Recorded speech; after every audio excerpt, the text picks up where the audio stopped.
Caribbean सागर के बीच एक परिवार अपनी यॉट पर छुट्टियां मना रहा होता है। माँ जूलिया तैरने के लिए पानी में कूद जाती है। आराम करते समय उसे कुछ अजीब महसूस होता है, लेकिन क्योंकि आसपास कुछ दिखाई नहीं देता, वह सोचती है कि शायद उसका भ्रम होगा। कुछ सेकंड बाद वही अजीब एहसास फिर होता है।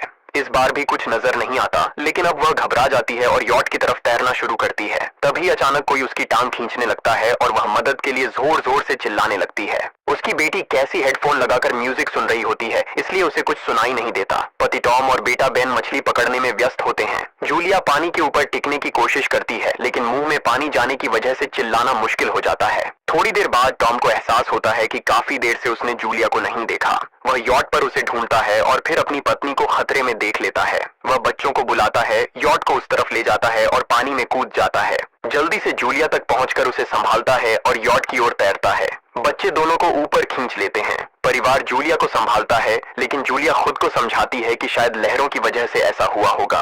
रात को सब मिलकर बेन का जन्मदिन मनाते हैं। कैसी को उसके बॉयफ्रेंड का कॉल आता है, तो वह लैपटॉप लेकर बाहर चली जाती है। वीडियो कॉल में उसका बॉयफ्रेंड दिखाता है कि शहर के ऊपर बड़े बड़े काले बादल छा गए हैं। कॉल ग्लिच होकर फ्रीज हो जाती है। कैसी यह बात परिवार को बताने आती है, लेकिन टॉम कहता है कि शायद जमीन से दूर होने की वजह से सिग्नल कमजोर है। तभी सबको एक आवाज सुनाई देती है। वे सब बाहर जाते हैं और देखते हैं कि व्हेल मछलियों का एक समूह गुजर रहा है। टॉम समझाता है कि व्हेल मछलियां हमेशा पृथ्वी के मैग्नेटिक फील्ड को फॉलो करती हैं, लेकिन जब तूफान आता है तो वे कंफ्यूज हो जाती हैं। अचानक यॉट जोर से हिलती है और बेन गिर जाता है। टॉम को चिंता होती है कि कहीं यॉट को नुकसान तो नहीं पहुंचा, इसलिए वह डाइव करके नीचे चेक करने चला जाता है। कुछ देर बाद वह सतह पर वापस आता है, लेकिन उसके कंधे पर एक बड़ा घाव होता है। जूलिया तुरंत उसका जख्म सीती है। टॉम बताता है कि पानी के अंदर उसे ऐसा लगा जैसे उसके पीछे कोई बहुत बड़ा जीव था, लेकिन जब उसने मुड़कर देखा तो प्रोपेलर से कट लग गया। वह कहता है कि जो भी चीज थी बहुत बड़ी थी। टॉम को यॉट पर काफी नुकसान दिखाई देता है, इसलिए उन्हें मदद बुलानी पड़ती है। जूलिया बार बार रेडियो पर कोशिश करती है। कैसी फोन पर सिग्नल ढूंढती है, लेकिन कुछ भी काम नहीं करता। तभी कैसी को एक अजीब सा जीव दिखाई देता है और वह चिल्ला उठती है, लेकिन वह तो बस बेन होता है जो मास्क पहनकर मजाक कर रहा होता है। कुछ देर बाद यॉट पूरी तरह बंद हो जाती है और समुद्र के बीच में फंस जाती है। जूलिया रेडियो में एक आवाज सुनती है, लेकिन आवाज इतनी खराब होती है कि उसे कुछ समझ नहीं आता। टॉम परिवार को बताता है कि उनके पास सिर्फ 4 दिन का खाना पानी बचा है और अब उन्हें किसी मछली पकड़ने वाली नाव का इंतजार करना होगा। अचानक रडार पर कुछ डिटेक्ट होता है और परिवार को एक अजीब सी आवाज सुनाई देती है। सब दौड़कर बाहर आते हैं और हैरानी से देखते हैं कि कई सारे उल्कापिंड जमीन पर गिर रहे हैं। जहां जहां उल्कापिंड गिरते हैं वहां बड़े धमाके होते हैं। एक उल्कापिंड पानी में उनके पास गिरता है तो टॉम तुरंत यॉट को चलाने की कोशिश करता है। इंजन मुश्किल से चलता है, लेकिन तभी एक और उल्कापिंड उस इलाके को हिट करता है। परिवार डर के मारे एक दूसरे को कसकर पकड़ लेता है। तभी टॉम को समझ आता है कि जो आग के गोले गिर रहे हैं वे उल्कापिंड नहीं बल्कि सैटेलाइट्स हैं। उसी वक्त बेन देखता है कि यॉट से धुआं निकल रहा है। टॉम चेक करता है और कंफर्म होता है कि इंजन खराब हो गया है। हवा तेज होने लगती है तो फैमिली यॉट के अंदर छुप जाती है, बिना ये नोटिस किए कि कंपास बहुत तेजी से घूम रहा है। यॉट जोर जोर से हिलने लगती है। बेन फिर से गिर जाता है और इस बार उसे चोट भी लग जाती है। लहरें तेजी से यॉट से टकरा रही होती हैं। टॉम स्ट्रगल करके बाहर जाता है और लाइफ जैकेट्स लेकर आता है। तभी पावर चली जाती है। टॉम तुरंत पावर बॉक्स का बटन प्रेस करता है और लाइट वापस आ जाती है। उस वक्त बेन नोटिस करता है कि जूलिया की नाक से खून बह रहा है। जूलिया को चक्कर आने लगते हैं, जबकि कैसी सिंक पर जाकर उल्टी कर देती है। टॉम रेडियो ट्राई करता रहता है पर सिग्नल नहीं मिलता। अचानक एक तेज हाई पिच्ड नॉइज आती है और हवा और भी स्ट्रांग हो जाती है। जूलिया दरवाजे बंद करने की कोशिश करती है, पर एक हैच खुल जाता है और हवा खिड़कियां तोड़ने लगती है। टॉम एक फ्लेयर जलाता है और थोड़ी देर बाद अंधेरा छा जाता है। अगली सुबह फैमिली शॉक में उठती है कि वो स्टॉर्म से बच गए हैं, लेकिन यॉट आधी तबाह हो गई होती है। जब वो बाहर आते हैं तो देखते हैं कि समुद्र का पानी गायब हो गया है और यॉट अब जमीन पर अटकी है। सब ये देखकर शॉक में आ जाते हैं। कैसी सिग्नल चेक करती है पर नेटवर्क बिल्कुल डाउन होता है। बेन 2 मरे हुए केकड़ों से खेलने लगता है। टॉम कंपास चेक करता है और देखता है कि वो उल्टा हो गया है। ये आखिरी बार 7 लाख साल पहले हुआ था। कैसी को लगता है कि उसका बॉयफ्रेंड मर गया होगा और वो टूट जाती है। जब जूलिया उसे समझाने आती है तो कैसी उसे दूर कर देती है और छुपने चली जाती है। जूलिया और टॉम बची हुई सप्लाईज देखते हैं। बेन अपने बर्थडे बलून्स एक पत्थर से बांध देता है ताकि शायद कोई बचा हुआ सर्वाइवर देख ले। टॉम फिर रेडियो ट्राई करता है और इस बार एक आदमी से कनेक्शन हो जाता है। उसका नाम नाव होता है और वो एक सबमरीन का कैप्टन होता है। उसकी सबमरीन भी लैंड पर अटक गई है। वो कंफर्म करता है कि मैग्नेटिक पोल्स रिवर्स हो गए हैं, इसलिए ओशन पीछे हट गया है और जमीन डूब गई है। वो कहता है कि उसने अभी तक और सर्वाइवर्स नहीं देखे और कम्युनिकेशन सिस्टम्स बिल्कुल डाउन हो गए हैं। वो मजीद ये भी कहता है कि पोल्स फिर रिवर्स होंगे और शायद एक हफ्ते में समुंदर वापस आ जाएगा।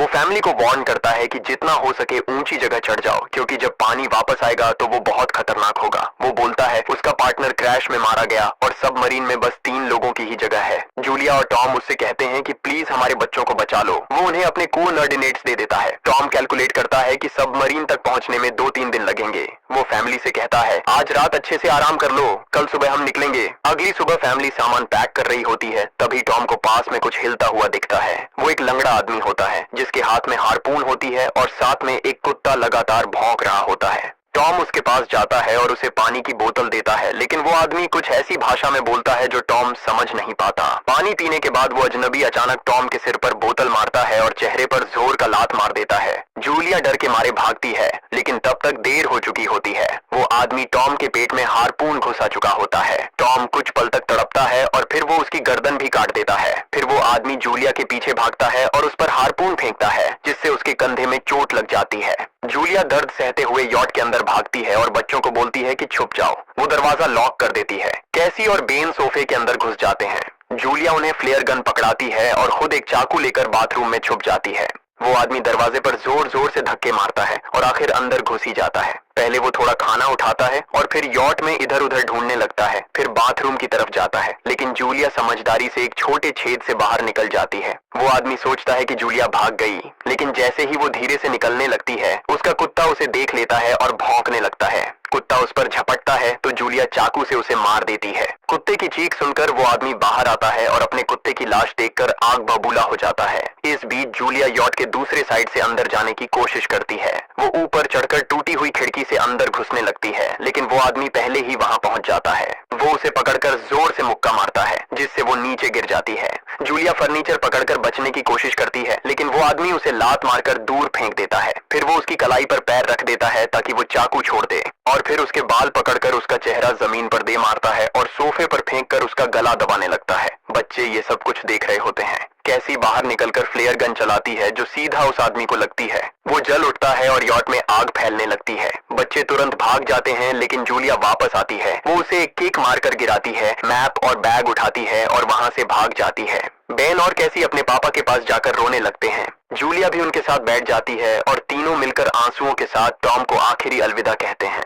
तभी वो डरावना आदमी फिर यॉट से बाहर निकल आता है तो फैमिली फिर से भागने लगती है। कुछ ही देर में यॉट एक बड़े धमाके के साथ उड़ जाती है। थोड़ी दूर चलने के बाद वो लोग एक छोटे से झरने के पास रुकते हैं ताकि थोड़ा आराम कर सकें। कैसी सोचती है कि शायद वो पागल आदमी उनके पास गुब्बारे देखकर आया था। ये सुनकर बेन खुद को कसूरवार मानने लगता है। जूलिया उसे समझाती है कि इसमें उसकी कोई गलती नहीं थी और सबको आगे बढ़ने को कहती है, क्योंकि वो आदमी अभी भी उनके पीछे है। रास्ते में एक छोटे तालाब के पास बेन एक मरी हुई हैमरहेड शार्क देखकर हैरान रह जाता है। तभी जूलिया नोटिस करती है कि वो आदमी फिर उनके करीब पहुंचने वाला है। सब लोग दौड़ पड़ते हैं और एक रेत के टीले से नीचे गिर जाते हैं, जहां उन्हें जहरीला कचरा दिखाई देता है। फैमिली सावधानी से उसे पार करती है और लगता है कि उन्होंने उस आदमी से पीछा छुड़ा लिया है। चलते चलते उन्हें बड़े बड़े मरे हुए सी एनिमल्स और समुंदर के नीचे जमा हुआ सारा प्लास्टिक दिखने लगता है।